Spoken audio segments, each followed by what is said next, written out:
Hello there, my name's Vince, and in this video today we're going to be looking at this Delonghi Eletta machine, which is not working. I purchased it faulty on eBay. Let's see if I can have any luck on this coffee machine, or will it be a big fat failure? It is a Delonghi Eletta cappuccino, and it's hanging up on the milk menu. So I've just filled this with a bit of water, but it should have milk in it, and coffee comes out here, and frothy milk comes out here. And it just says preparation underway. And it's been on that now for 15 minutes. It's not doing anything else. On top of that, although it is making coffee, it seems very watery, and this thing is leaking like a sieve absolutely everywhere. I had to buy this one separately. It didn't come with it. If I open up this one here, it's just, the grounds tray is absolutely full of water. So we have major leaks as well as, and it's leaking coffee behind there as well. So we've got major leaks and a problem with the milk situation. Let's see if we can fix the milk side of things first. And then if we can fix that, maybe we can look at the leaks afterwards. Now, interestingly, this is a £900 machine that has recently been reduced on Delonghi's website to £400, but there's still some companies out there charging £800 for this.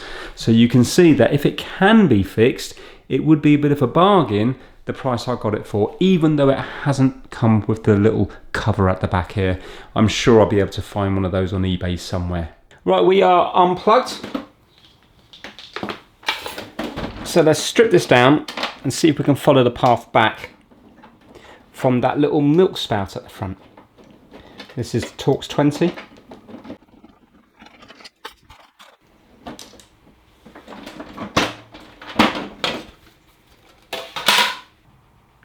Right, so that gives us access to lots of things there.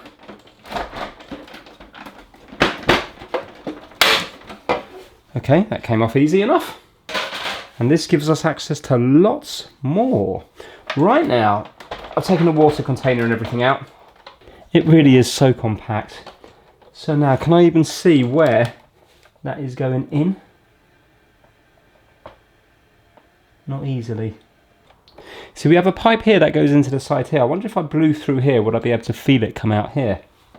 Let's try that.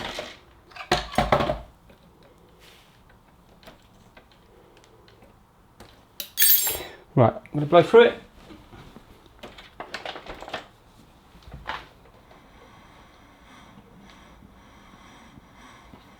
No, not there. Not there either. Don't know where that goes into. Don't know what that does. Right, well, I don't think it's that one. Oh, mind you, it's going to be high pressure, isn't it? So it's going to be probably one of these other ones. Also, when you turn the machine on, it says rinsing, and it doesn't come off rinsing either. And the only way to get out of it is by hitting this cup of tea one. Then when you hit the cup of tea, it then stops the rinse, because it does the rinse at the beginning with hot water. I should have shown that really. When you turn it on, it says heating up. Then it says rinsing, and it gives you hot water out the front. But then it would just hang up on the rinsing screen. But the water is hot that comes out. Then you hit the tea button, and then it allows you to hit other buttons. I'm just looking around to see if I can see any obvious signs of anything disconnected.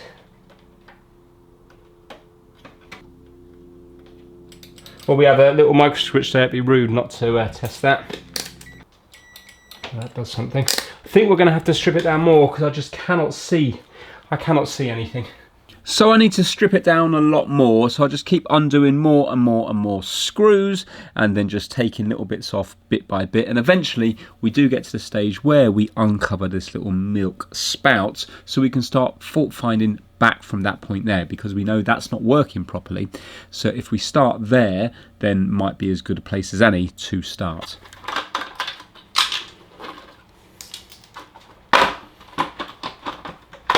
Yes. Excellent. Right, so we've got this unit here. Now,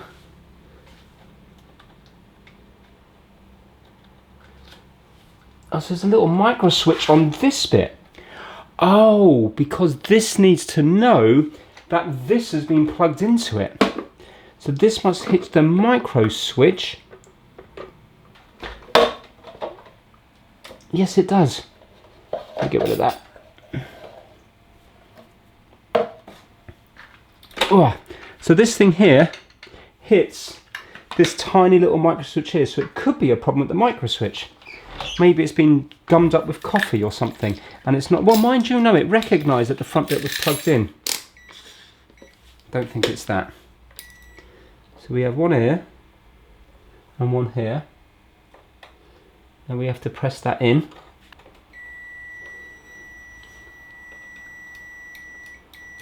Ah, okay, so it's pressed to brake. So when it's pressed in, it brakes to contact. Right, well, that appears to be working. So I think we're going to have to go back from here backwards. Oh, so I can see now, it's this little pipe here. So it goes up to here. So I would never, you know, I'd never know that out of all the pipes. I wouldn't know where that would go to. So now, I presume that that isn't getting what it needs.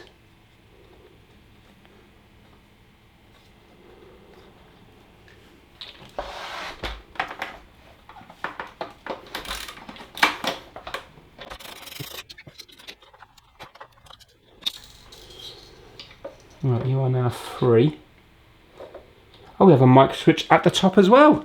Micro switches everywhere. Look here. Oh, here. So we still might be lucky. Could be this one. There's a micro switch there, and that doesn't seem to be clicking. That clicks. This one doesn't. Is that what a micro switch? Oh no, the micro switch is here. Yeah, that does click. It's just that little white one there. Okay, let's test that one. Now let's see if it's off.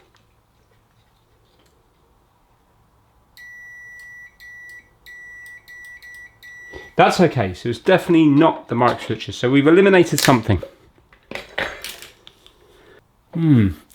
Confused now because I did go to rinse on this. On the top one I went to clean and it did bring water out of here. But it wasn't taking it from here. So it must have been taking it from here.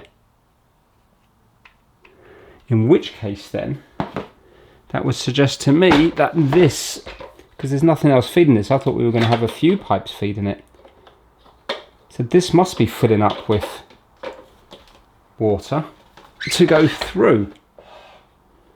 So what could it be? It goes into there to get hot.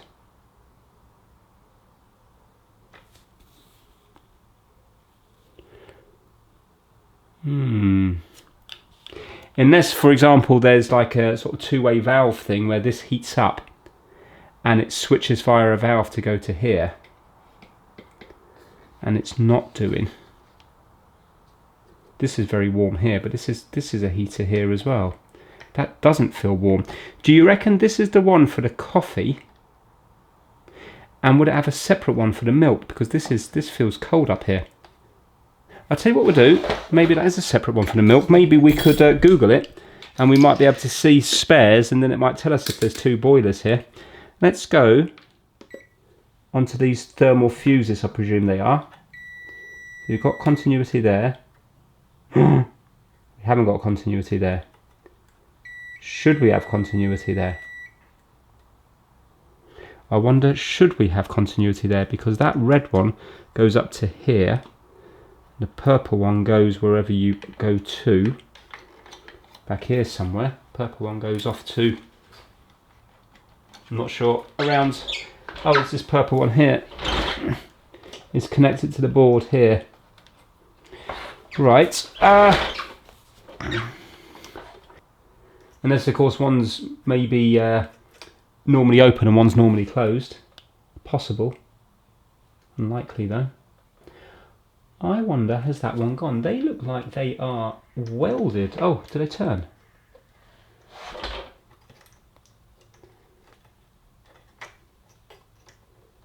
wonder how you come off and on. Do you have to buy the whole thing as a whole?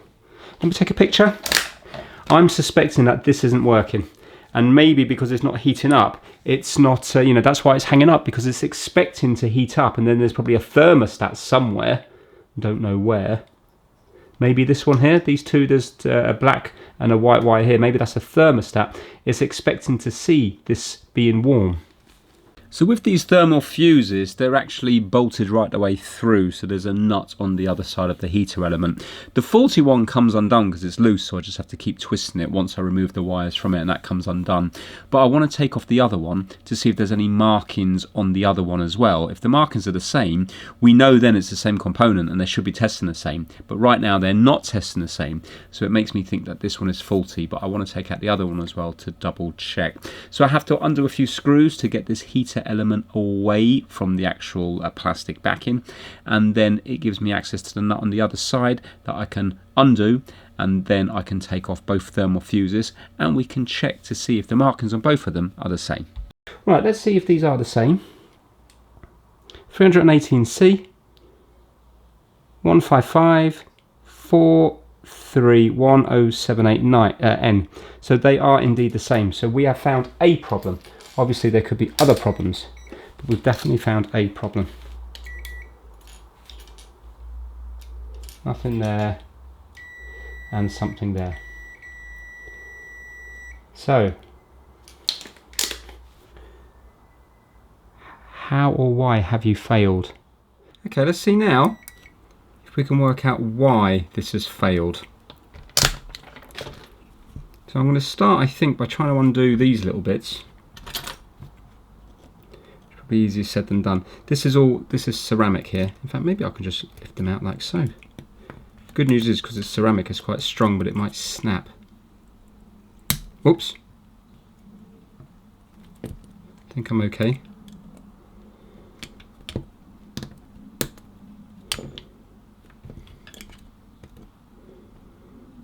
See, I would have thought they would have been resettable. Now look, you can see all the solder. There's a load of solder splat there, isn't there? That's definitely solder splat. Not even sure how these work. Oh, that's clever. That's really clever. So look, this needs to be forced down here, yeah? And when this is forced down, I think what's going to happen is it's going to put pressure on the bottom bits, because it feels like it's on a spring, and it's going to make the contacts. So I think if we do that now, it will work. And they've put solder on the top. They've put a blob of solder on the top, and of course solder's going to melt at whatever temperature solder melts at, and then if this heats up enough, it will melt at that. Do you know what I mean? If it goes over to 318 degrees, then the solder's going to melt,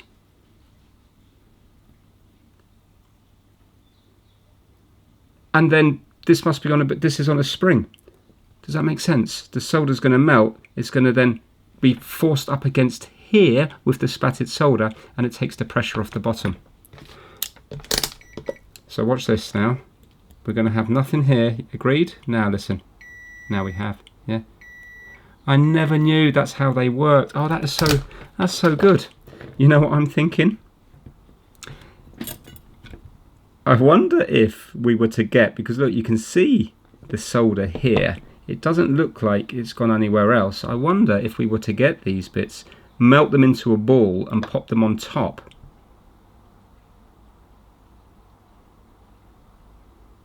Is that how it works, or do you reckon it was in here and what we seen was it splatting out?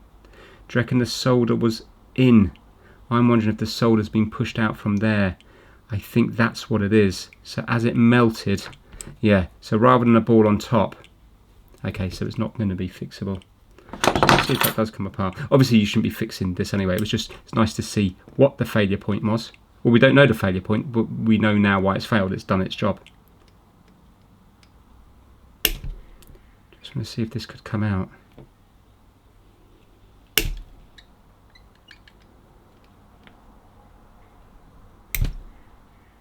No, it just snaps it.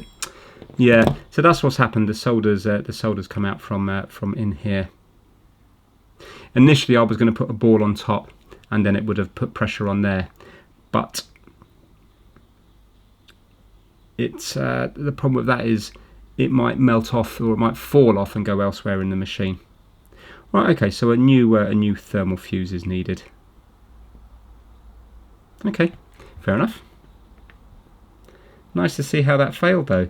So it was it's all good down here. It just did its job. Now I wonder, why did it overheat like that? I suppose we're not going to know unless of course the boiler itself is faulty. Unless, you know what, maybe somebody was making milk, maybe hot drinks. You don't know the history of this. Maybe somebody's been making hot drinks for 20 minutes constantly, and maybe that's enough to heat up that boiler too much. Now, I can't find the exact same ones in the UK, but I can find these ones. They've given it 5.2 rather than 5.1 on the item number. All over the place. They're called a TCO, a thermal cutout. And they're very cheap. I got them for £6.35 and I've ordered 2 of them from Amazon. That includes delivery. So £12.70 for 2.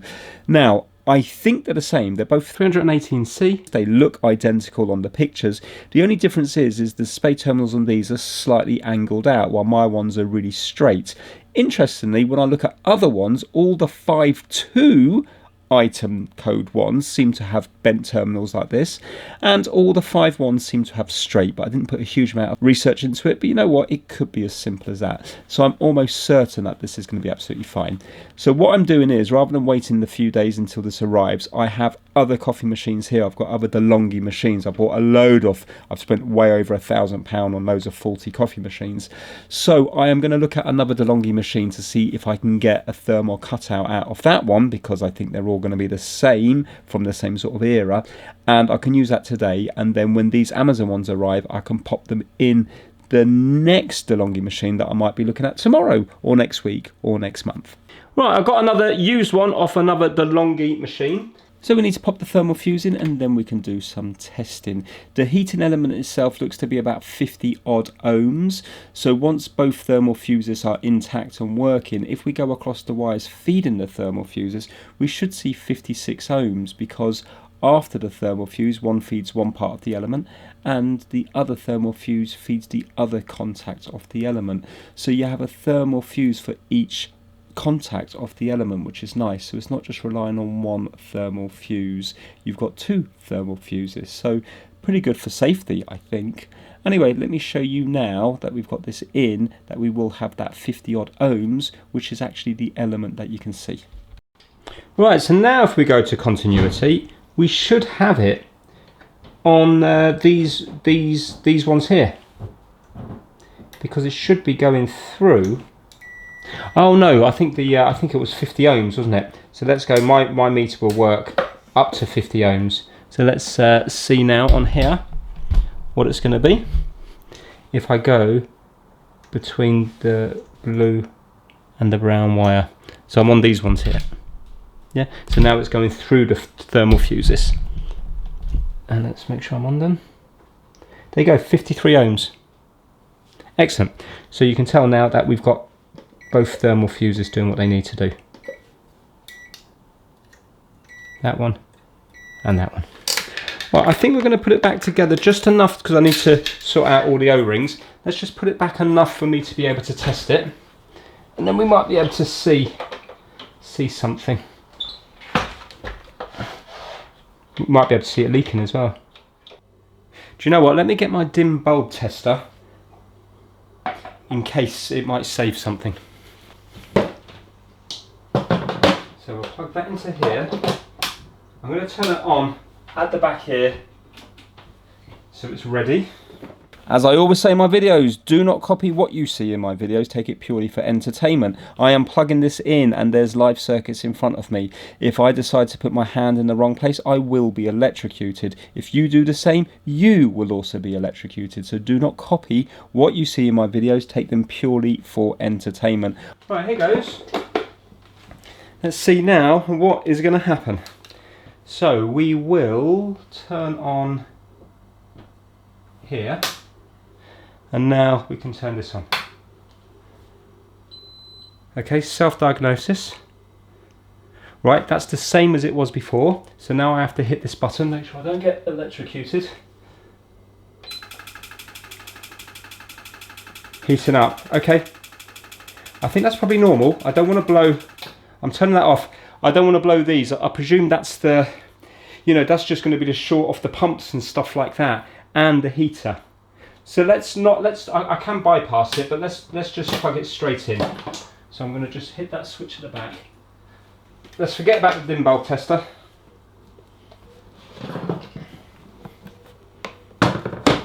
The very fact it was flickering, hopefully that indicates that it's all right. So now we'll do the same again.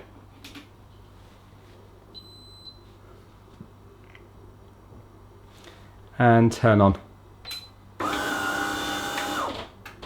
Let's see if it's going to get past the rinsing thing. I didn't show you that at the beginning. It did this before, I just need it to get past this bit.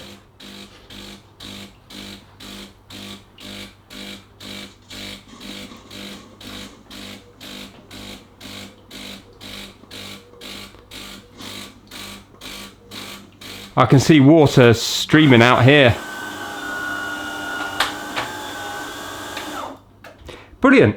It got past it. That's fantastic. Well, it never did that before. Right, I'm not even sure if you can read the screen there. You probably can't. But before, it just got stuck on rinsing. And do you remember when we did the milk preparation? It said, I don't know what it said, preparing or something. Let's see now if I can do the milk here now. Milk. I just want to do, I've just got water in at the moment, flat white. Milk, that's what I want. Preparation underway. Let's see if it's actually going to work. So it should, I think, shoot milk from here, or water from here in this instance, into here. Didn't do that before. Excellent. Wow, we've actually fixed it. Now I just got to sort out all the leaks.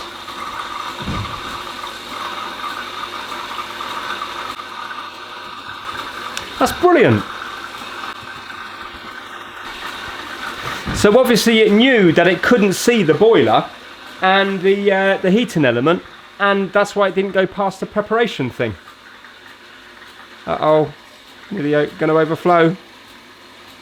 Stop. Stop. Oh, just in time. Right, okay. So you probably didn't see, but there's water around this bit here. So I now need to dismantle this area here. There's a ton of O-rings around the place. When the ground tray gets full, there's an infuser that you need a big O-ring for. Basically, what I've done is I've just bought loads and loads of different O-rings from Amazon, all different sizes, made for coffee. So hopefully, this sort of, you know, these kind of big ones and stuff. So it's not going to be overly interesting. The interesting part there was finding the thermal fuse. Luckily, I found it relatively quickly. So yeah, now I'm just going to take out this area here, change out the, let's turn it off, change out the O-rings. Hopefully we won't have anything in the grounds tray then. It'd be interesting to see if we've got anything in the grounds tray now. Right, I just want to see with those bits there, did that also leak into the tray? Yeah. So there's a lot there. There we go. Right, okay. So we need to take apart all this area here and change out O-rings, which will hopefully be fun. Maybe not. And when I put the O-rings back in, I'm going to use a little bit of silicone grease. This is food grade stuff. It actually says on it, suitable for O-rings, mixers and coffee machines. So I'll be using that. So whilst we're dismantling this, we will shout out the My Mate Vince Massive, and the members this month are Keemon Services, Kip Hakes on YouTube, Max Rokotansky, Chris Seal, Felipe at MrKeebs.com, DJ VG, Pixie, Ross Melanson, Rickard Bergland, Shamsa Al Sawadi, Stuart Park, Stephen from The Broken Past on YouTube, Lee Benz, AJ Computer Services UK, Chris Bayans, Victor B, Garen Shaw and Lady Leona Drury. As always, a massive thanks to each and every one of you. Now, this probably took about an hour, I would say, to dismantle, change all the O-rings. There must have been a good 15 O-rings, maybe more, and then put it all back together. And when I do that, I go to turn it on, and this happens. That's back together, and I'm pretty sure I've changed pretty much all of the O-rings, apart from one, the kind of medium-sized one that went around here. The problem is that a lot of them were not the same size. So some of them were kind of a little bit smaller, but then they looked a bit thicker. So maybe when they're stretched, they would be the same diameter. I can't say with certainty that this is going to be any better than it was before, but fingers crossed it might be. Obviously, I'm not putting my hands anywhere near anything. So that's going to be there, that's going to be there. I'm going to put the beans in the back again. Hopefully there's enough there to make a partial cup of coffee. Now, let's plug it in and see what you're going to do. Because it's still going to leak everywhere. So it must be on at the back. Right, that looks the same up the top as before. Turn it on.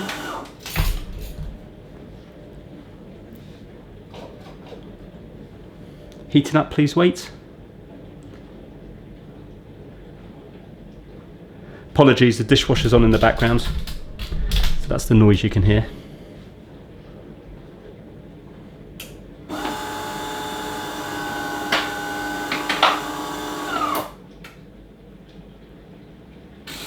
Jesus. Right, okay, well that's not right. It's come flying out the top there. How do I stop this?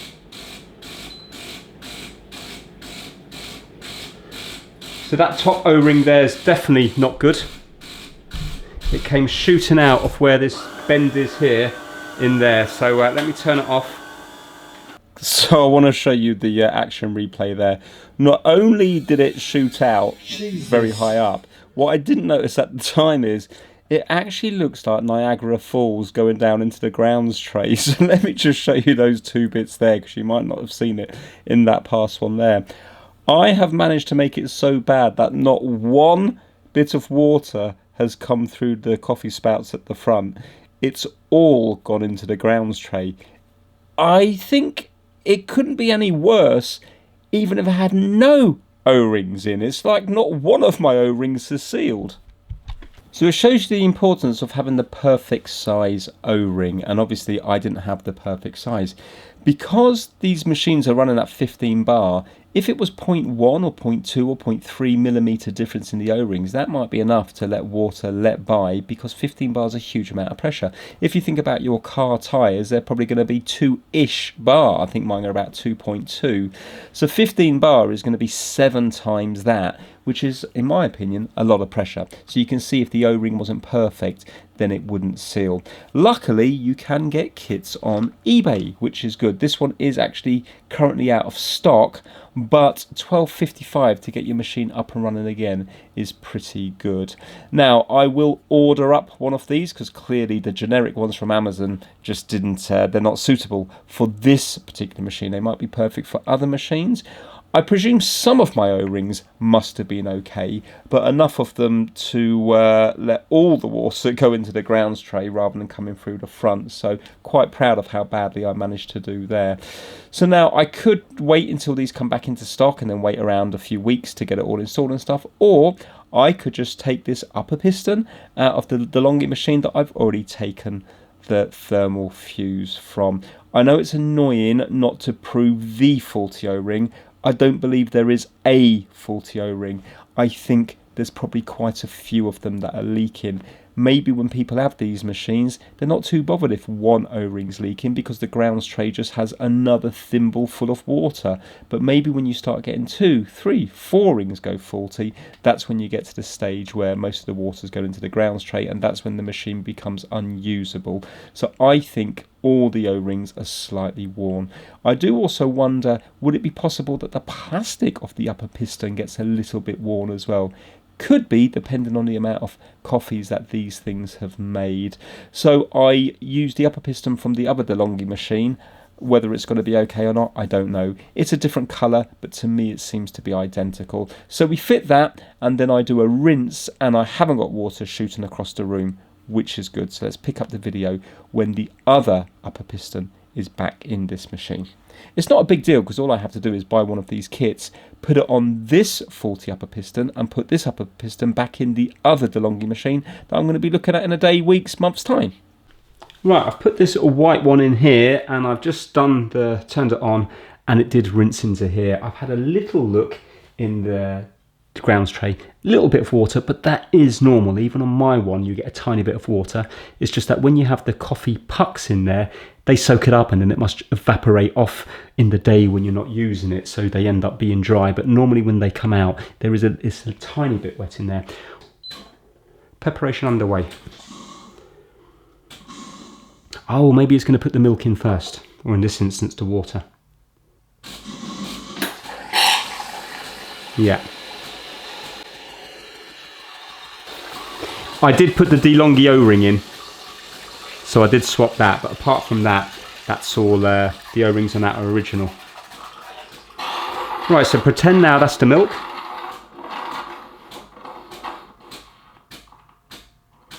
So now it should start grinding. Come on. Excellent, that's the grinding.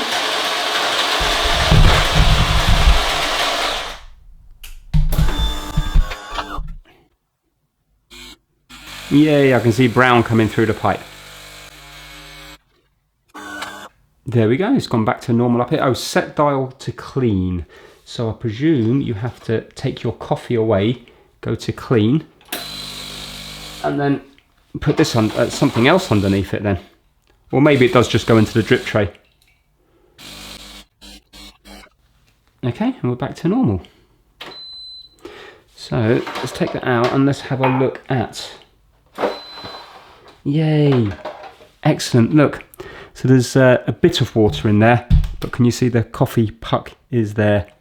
I think that's quite normal. Yes. Okay, well, it appears to be working. So that's it. I'm going to put this all back together now. Next time you see this, I'm going to give it some good rinse throughs, and I actually want to taste the coffee at the end. So I'm going to make sure I probably put through 5 or 6 goes, lots of rinses, because I don't know how old the water and the pipes and everything are in here. So yeah, brilliant news. No sleeps because of drinking late coffee later. Right, it's the next day now. Let's make a nice cup of coffee. Cappuccino. So you can see preparation underway. Out comes the milk. And it's making it frothy.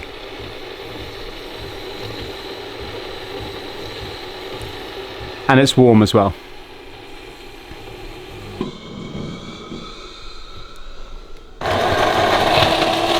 Now it's grinding.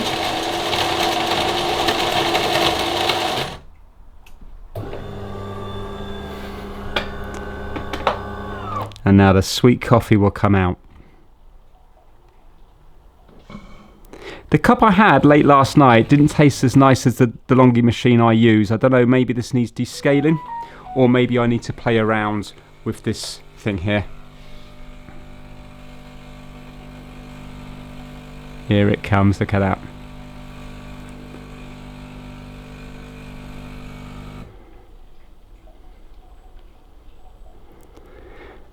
Well, there we have it, one cappuccino. And it will go back to normal. There we go. Taste test.